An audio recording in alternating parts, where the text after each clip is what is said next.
बिस्मिल्लाहिर्रहमानिर्रहीम। किसी साहब ने पूछा है कि ज़ारा के माना क्या होते हैं और क्या नाम रखा जा सकता है ज़ारा। असल तो बुनियादी तौर पर यह बात याद रखना ज़रूरी है कि ज़ारा अरबी ज़बान का या किसी और भी ज़बान का लफ्ज़ नहीं है। असल में ये अरबी एक लफ्ज़ है ज़हरतुन, जिसके माना फूल, कली और शिगोफ़े के आते हैं। लोगों ने उसकी असल शक्ल को बिगाड़ कर अब इसको ज़ारा कहना शुरू कर दिया है।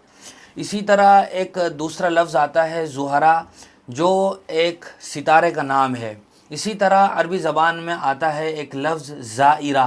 ज़ाइरा के माना होते हैं मुलाकात करने वाली, ज़ियारत करने वाली औरत।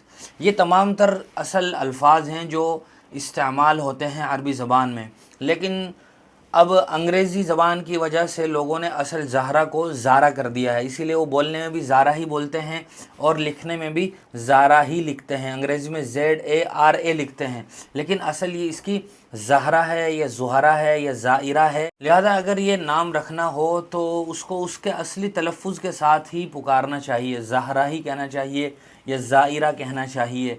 ज़ारा ये किसी ज़बान का लफ्ज़ नहीं है। और सबसे अच्छी और बेहतर बात तो यह है कि ऐसा नाम रखा जाए जो सहाबियात का नाम हो।